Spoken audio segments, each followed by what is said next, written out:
기도하겠습니다. 하나님 아버지, 지금 다윗 시리즈를 4번째 하고 있습니다. 이 말씀이 우리 마음에 깊이 새겨져서 축복이 되고 그리고 삶의 양식이 되게 하여 주옵소서. 예수님 이름으로 기도하옵나이다. 아멘.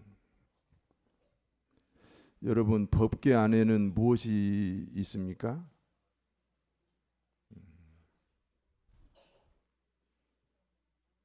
십계명이 새겨진 두 돌판이 있습니다. 하나님을 상징합니다.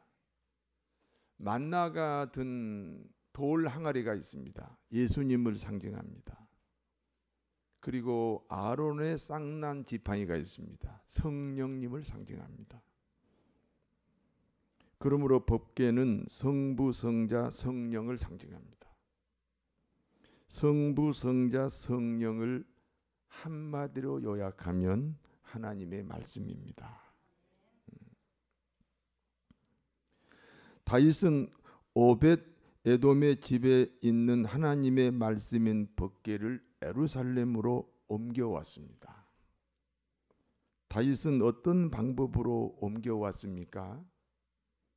법궤를 맨 사람들이 6걸음을 걸을 때마다 한 번씩 송아지 제물을 드려 제사를 지냈습니다. 여러분, 송아지 제물 드리는 제사는 왕이나 선지자가 드렸던 제사입니다.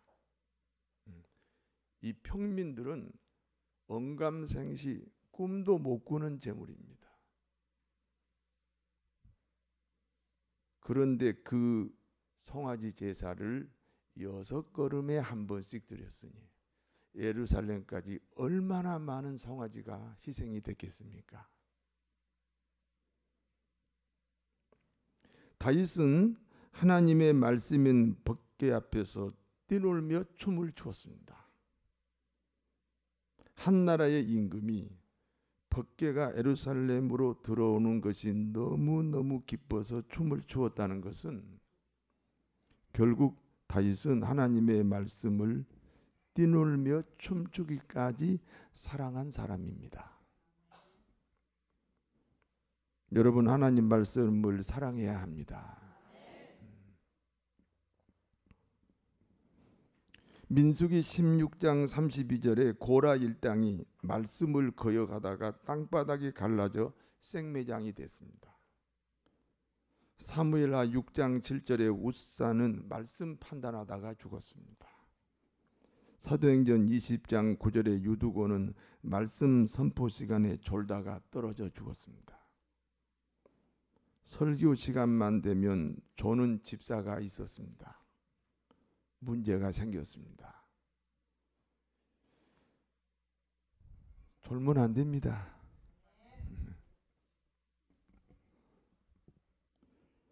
하나님의 말씀을 사랑한 다윗에게 두 가지 축복이 있습니다. 하나는 다윗을 향한 하나님의 약속입니다. 사무엘하 7장 16절에 내 집과 내 나라가 내 앞에서 영원히 보존되고 내 왕위가 견고하리라. 다윗의 집과 다윗의 나라와 다윗의 왕권이 하나님 앞에서 영원히 보존되고 영원히 견고하게 된다는 하나님의 약속입니다. 다윗에게 주어진 약속이 여러분에게도 주어지기를 바랍니다. 다른 하나는 다윗이 어디를 가든지 승리합니다. 블레셋을 쳐서 항복을 받습니다. 모압을 쳐서 항복을 받습니다. 소바 왕 하닷에셀을 쳐서 항복을 받습니다. 아람을 쳐서 항복을 받습니다. 암몬을 쳐서 항복을 받습니다. 아말렉을 쳐서 항복을 받습니다. 에돔을 쳐서 항복을 받습니다.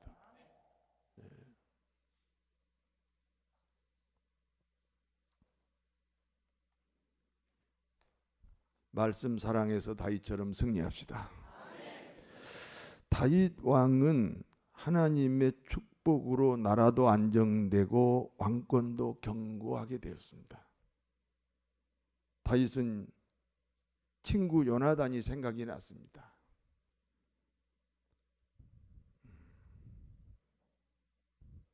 요나단은 사울왕의 큰아들입니다.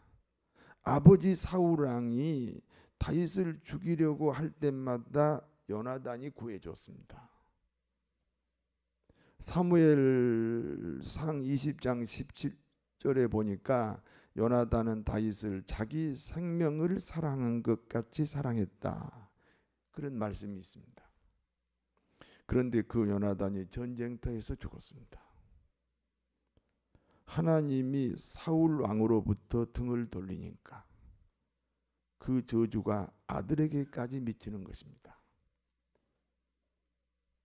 여러분 자식이 잘 되기를 바라시지요? 그러면 부모가 먼저 하나님 앞에 순종해서 복을 받아야 됩니다.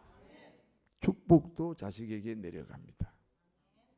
그와 같이 저주도 자식에게 내려간다는 사실을 기억해야 됩니다. 다윗 왕은 친구 요나단은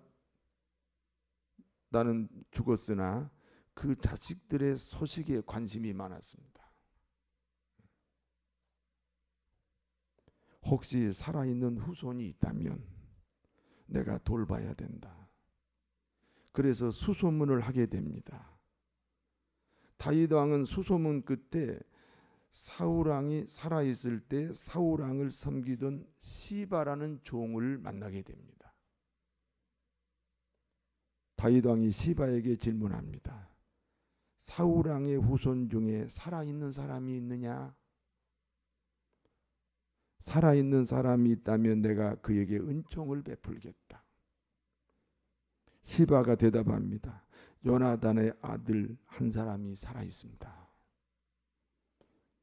다윗 왕은 요나단의 아들이 살아있다는 소식에 깜짝 놀랐습니다. 다윗 왕은 사람을 보내 요나단의 아들을 데려왔습니다. 이름이 무비보셋입니다. 무비보셋이 다윗 왕 앞에 엎드려 절을 합니다. 다윗 왕이 무비보셋에게 말합니다. 무서워하지 마라. 나는 반드시 내 아버지 요나단에게 진 신세를 너에게 갚아야 한다. 무비보셋이 왕에게 말합니다. 왕은 어찌하여 죽은 개 같은 나를 돌보시나이까. 그 사울의 그 족속이 아주 멸족을 당했잖아요. 그런데 간신히 살아남았거든요. 항상 불안하지요. 그런데 왕이 자기에게 은총을 베푼다고 하니까 너무 감동이 돼가지고 죽은 개 같은 나를 돌보시나이까.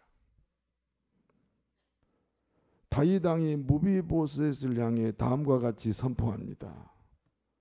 사울 왕이 보유했던 모든 재산은 현재 압류 중에 있다. 이제 그 재산을 몽땅 무비보셋에게 주겠다. 무비보셋은 한순간에 거부가 됩니다. 사울 왕을 섬기던 사람들은 이제 무비보셋을 섬겨야 된다. 재산도 많지만 무비보셋을 섬기는 종도 35명이나 됐습니다.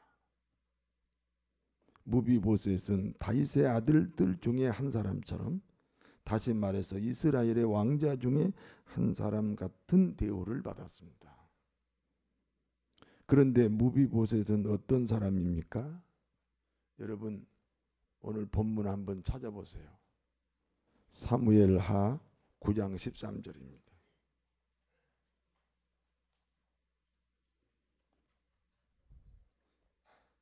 성경책 다 가져오셨지요? 안 가져오시면 옆에 사람 보시고 9장 13절을 같이 읽습니다. 무비보셋이 항상 왕의 상에서 먹으므로 예루살렘에 사니라. 그는 두 발이 다 절더라.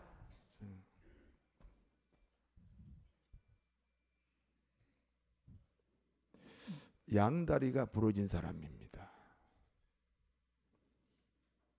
여러분, 양다리가 부러진 사람 보셨나요? 오늘 양다리가 부러진 사람이 누구인지 깨닫는 시간 되시기 바랍니다. 오늘 본문이 주는 교훈입니다. 첫 번째입니다. 사람은 받은 은혜를 갚을 줄 알아야 됩니다. 저희 교회가 그레이스 교회를 건축했을 때의 이야기입니다. 교회 운영에 대원칙이 있습니다. 교회 건축에 같은 교인이 업자로 들어올 수 없다는 겁니다. 그것은 우리 교회의 대원칙이 아니라 한국교회, 세계 모든 교회들이 그 원칙을 지킵니다. 이유는 우리 교인은 우리 교회를 통해 수입을 올려서는 안 된다는 겁니다. 우리 교인이 참여하려면 재능 기부를 해야지 이익을 창출하는 사업자가 될 수 없다는 것입니다. 두 가지 이유가 있습니다. 하나는 본인에게 축복이 없습니다. 다른 하나는 갈등의 요소가 될 수 있기 때문입니다. 잘못해도 같은 교인이니까 잘못했다고 말을 하지 못합니다. 더 잘할 수 있는 기회가 차단되기도 합니다.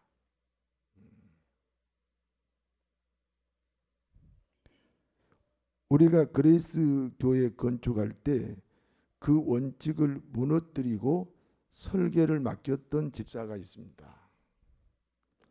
당시 그 집사는 불경기라 사무실도 없고 일도 없어서 생활고에 시달린다고 저한테 늘 그런 얘기를 했습니다. 저는 장로님들에게 양해를 구하고 그 집사에게 설계를 맡겼습니다. 물론 지하 2층이니까 설계비가 비싸기는 하지만 한 2, 3배 비싸다는 거 알고 있지만은 같은 교인이니까 말을 못한다 그랬잖아요. 우리 건축위원회에서 의논하기를 설계 맡은 분은 감리하지 못한다. 감리사를 따로 우리가 부르되 설계하신 분이 대신 소개해달라. 가능하면 시청 앞에서 그런 일을 하는 사람을 불러야 시청하고 좋은 관계가 있으니까 감리사를 따로 우리가 어차피 감리비가 나가야 되니까 여러 곳에서 감시를 하면 더 좋은 건물이 지어지게 되니까 그래서 설계사는 감리하지 말고 감리사를 따로 불러달라. 그렇게 의논이 되었습니다. 그런데 어느 날 그 설계를 맡은 집사가 감리사 비용을 청구해 왔습니다. 먼저 장로님들과 의논했나 싶어서 그냥 내가 결제해 주었습니다. 문제는 공사가 그해 12월부터 다음해 8월까지 중단되었습니다. 그 집사는 중단된 공사기간 감리비도 다 받아갔습니다. 다른 사람이 감리 맡았으면 공사가 중단되었을 때는 감리비 안 받는다 그렇게 들었습니다. 그런데 우리 집사니까 또 달라고 하니까 8개월 동안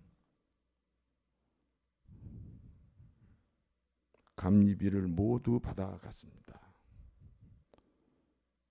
그레이스 교회 공사가 마무리되기까지는 거의 한 3년이 걸렸습니다. 그러면 3년을 받아간 거죠. 이제 그 집사는 그 우리 교회가 베푼 은혜를 갚아야 할 차례입니다. 은혜를 갚을 줄 알아야 하나님이 축복합니다.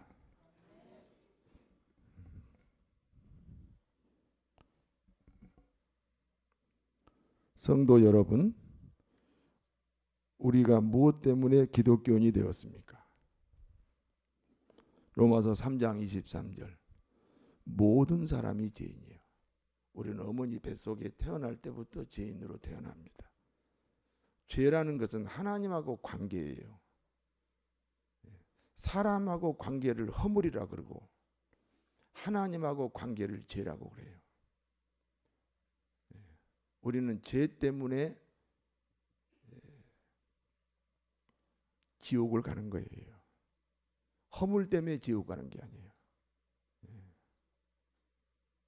그리고 그 죄의 값이 죽음입니다. 로마서 6장 23절 죄의 값은 사망입니다. 로마서 5장 8절 우리가 죄인이면 하나님과 원수가 아닙니다. 하나님과 원수가 아닌 우리를 하나님은 자기 아들 예수 그리스도를 이 땅에 보내서 우리 죄값을 대신 짊어지고 십자가에 죽게 하셨습니다. 원수를 그냥 눈 감아준 게 아니고 그 원수를 위해서 하나님 자신이 십자가에 죽었습니다. 에베소 2장 8절입니다. 너희가 그 은혜를 믿음으로 구원을 받는다. 은혜입니다. 은혜. 예수님이 베푼 은혜 때문에 우리가 구원을 받습니다. 은혜를 모르면 기독교인이 아닙니다. 은혜를 알고 은혜를 갚을 줄 알아야 됩니다.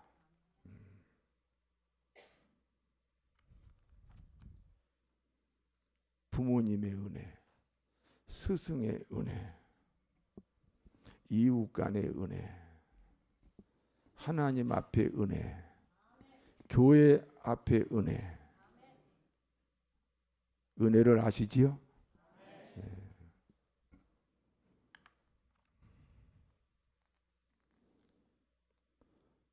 사울 왕과 다윗의 관계입니다. 다윗은 사울 왕의 사이지 않습니까? 사이면 아들과 같습니다. 나라가 골리앗 때문에 위기에 처했을 때 그 골리앗을 물리친 사람이 다윗입니다. 나라를 구한 공신입니다. 그리고 이스라엘이 다른 나라와 전쟁을 하면 항상 다윗이 앞장서서 그 전쟁을 승리로 이끌었습니다. 그런데 사울 왕은 다윗을 죽이려고 합니다. 이유가 뭡니까? 하나는 한 나라의 왕으로서 공신에 대한 은혜를 모르는 겁니다. 임금도 신하에 대해서 은혜를 알아야 돼요. 다른 하나는 다윗으로 인해 자신의 왕권이 이태롭다는 것입니다. 그러면 사울 왕의 큰아들 요나단은 당연히 아버지를 도와야 됩니다. 그래야 자신이 다음 왕이 될 수 있습니다. 그런데 요나단은 아버지를 도운 게 아니라 다윗을 돕습니다. 아버지가 의롭지 않기 때문에 아무리 부자지간이지만 아버지가 의롭지 않으면 도울 수가 없다. 그래서 요나단은 아버지를 돕지 않고 다윗을 돕습니다. 문제는 하나님이 사울 왕을 버렸으므로 사울도 죽고 그 아들 요나단도 죽었습니다. 다윗은 왕이 된 다음 요나단에게 진 은혜를 갚겠다는 것입니다. 그래서 요나단의 아들을 찾아냈습니다. 그리고 그 아들을 자기 아들처럼 대우합니다. 은혜를 몰랐던 사울 왕의 재우는 비참했고 은혜를 아는 그리고 은혜를 갚을 줄 아는 다윗 왕의 재우는 영광 중의 영광입니다. 은혜를 알고 은혜를 갚는 여러분 되시기를 다시 한번 부탁합니다. 두 번째입니다. 양다리가 부러진 사람 이야기입니다.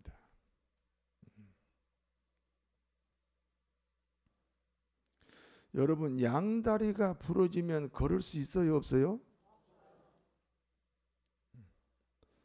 양다리가 부러졌다 그러니까 한쪽 다리가 부러진 것 같은 상상을 하는데 양다리가 부러지면 걷지 못합니다. 여러분 그 앞을 못 보는 육신의 맹인이 있잖아요. 이런 얘기할 때는 항상 마음에 걸려요. 그 가족 중에 맹인이 있다든지 그러면 그게 자꾸 상처를 받을 수 있거든요. 상처받지 말고 들으세요. 그 맹인이 있어요. 근데 그 맹인이 저 버스를 타고 3시간을 갔어요. 그리고 내려서 또 기차를 타고 5시간을 갔어요. 그리고 내려서 또 배를 타고 3시간을 갔어요. 버스 타고 내려서 기차 타고 내려서 배 타고 혼자 갈 수 있어요? 별로 대답이 시원찮은 거 보니까 그러면 비행기까지도 하나 더 할게요. 버스 타고 내려서 기차 타고 내려서 배 타고 내려서 비행기 타고 혼자 갈 수 있어요? 왜요? 앞을 못 보니까요. 그래서 누군가 인도자가 있어야 됩니다.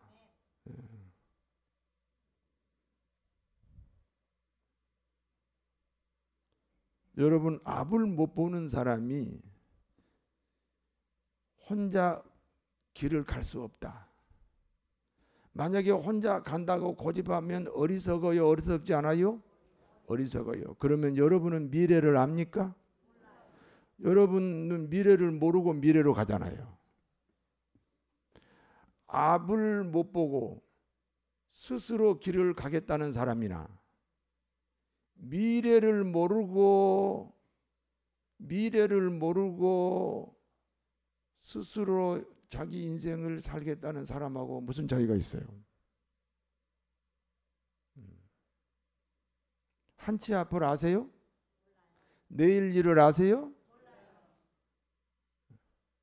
그러면 우리도 그 맹인처럼 우리도 인도자가 있어야 됩니다. 믿습니까? 인도자가 있어야 됩니다. 여호와는 나의 목자시니 내가 부족함이 없으리로다. 하나님이 내 인생의 인도자라는 거예요. 그래서 부족함이 없어요. 내가 사망의 음침한 골짜기를 다닐지라도 해를 두려워하지 않는 것은 주께서 나와 함께 하심이라. 주의 지팡이와 막대기가 나를 안위하시나이다. 우리 인간을 양으로 비유했어요. 시편 23편은 우리 인간을 양으로 비유했거든요. 양이 한 1m밖에 못 봐요. 아주 극히 근시안입니다. 그래서 양이 이제 한쪽에서 풀을 다 먹고, 여러분 양이나 염소는요 풀을 먹으면요 아주 뿌리까지 뽑아 먹어요. 양이 이제 풀을 다 먹었어요. 근데 목자가, 양을 인도하는 목자가 보니까 저 건너편에 푸른 초장이 있는 거예요. 근데 거기로 데리고 갑니다. 그런데 골짜기를 지나가야 돼. 목자는 골짜기를 지나 건너편은 푸른 초장을 알아요. 보았어요. 그러나 양들은 알아요, 몰라요? 지금 어디에 있어요? 사망의 음침한 골짜기에 있어요. 거긴 물도 없어요, 풀도 없어요, 가시밭길이에요, 엉겅퀴예요, 돌짝밭이에요. 그래서 양들이 뭐라 그래요? 사망의 음침한 골짜기를 간다. 그러나 이 고난을 두려워하지 않는 것은 누가 함께한다? 주께서 함께하심이라. 나를 인도하는 목자가 있어요. 그래서 이 현실이 아무리 절망이라도, 이 현실이 아무리 고달퍼도 근심하지 않는다, 걱정하지 않는다. 나를 인도하는 목자가 있다. 그 양이 그 골짜기를 지나가면서 그렇다니까 불평하고 원망하고, 이거 우리 죽는 거 아니야? 우리 지금 여기서 지금 물도 못 먹고 풀도 없고, 야, 우리 이게 지금 우리 인생에 완전히 고난이, 하나님 안 계신 거 아니야? 뭐 이렇게 불평할 수 있어요. 그러나 누가 있어요? 그 양들을 인도하는 누가 있어요? 목자가 있어요. 그러니까 그 목자 때문에 우리는 두려워하지 않는다. 현실에 대해서 초월할 수 있다.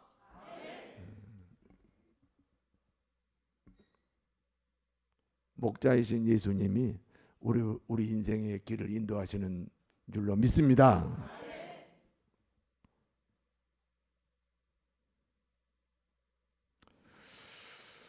우리가 미래를 모르고 마치 양처럼 지금 골짜기를 지나갈 수 있어요. 그런데 우리 주님은 건너편 초장을 보고 우리를 지금 데리고 가는 거예요. 조금만 더 가시면 돼요. 도망가지 마시고 그냥 조금만 더 가요. 여호와는 나의 목자시니 내가 부족함이 없다. 할렐루야. 우린 반드시 인도자가 필요합니다. 자, 양다리가 부러지면 스스로 갈 수 있어요, 없어요? 그러니까 양다리가 부러진 사람이라는 말은 목자가 필요한 사람이다 이거예요. 아셨습니까? 아까 누가 목자인가 깨닫는 시간이 온다 그랬잖아요. 누가 양다리가 부러졌는지 깨닫는 시간이 온다 그랬잖아요. 그러면 여러분이 지금 어떤 사람이에요? 양다리가 부러져야 돼요. 그래야 하나님이 여러분을 푸른 초장 쉴 만한 물가로 인도합니다.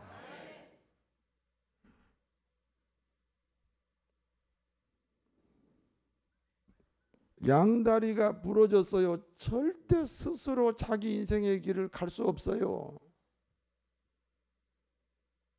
누구 이야기하는 거예요? 네, 그렇습니다. 사울왕이 전쟁터에 죽은 후에 다윗이 이스라엘의 왕이 되었습니다. 한편에서는 사람들이 사울왕의 아들 이스보셋을 왕으로 세웠습니다. 두 세력이 전쟁을 합니다. 하나님이 세운 왕이 다윗입니다. 결국 이스보셋이 패배하고 죽을 때 사울왕의 후손들이 모두 죽었습니다. 왜요? 사울왕의 후손을 남겨놓으니까 자꾸 다른 그 백성들이 자꾸 왕으로 세우려고 그래. 그래서 다윗이 제대로 임금 노릇하기 위해서 사울 왕의 후손들을 다 죽였어요. 죽이지 않으면 왕이 될 수가 없어요. 그런데 무비보셋은 살았습니다. 왜요? 양다리가 부러졌습니다. 철저하게 하나님이 인도하셨기 때문입니다. 아무리 진퇴양난에 뭐 앞으로 가면 홍해바다요 그냥 서 있으면 애국 군대가 쫓아오잖아요. 그래도 하나님이 그 홍해바다를 갈라서라도 우리를 평안하게 복되게 인도하십니다. 양다리가 부러져야 돼요. 내 인생의 길을 스스로 결정하지 말아야 돼요.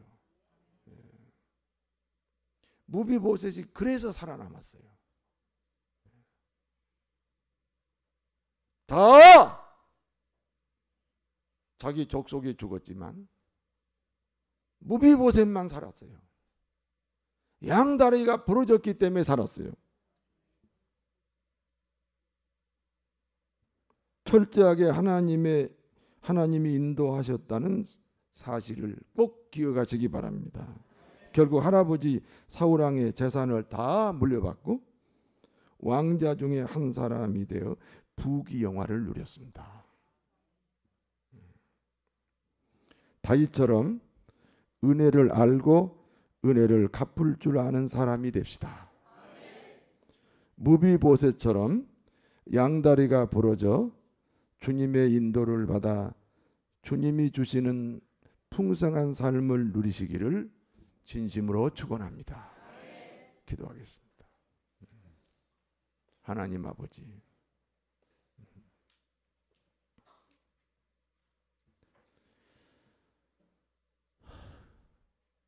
우리가 은혜로 신자가 됐지요.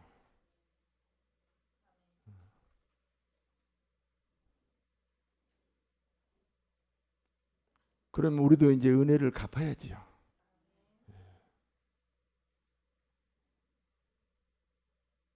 신자답게 살아야죠.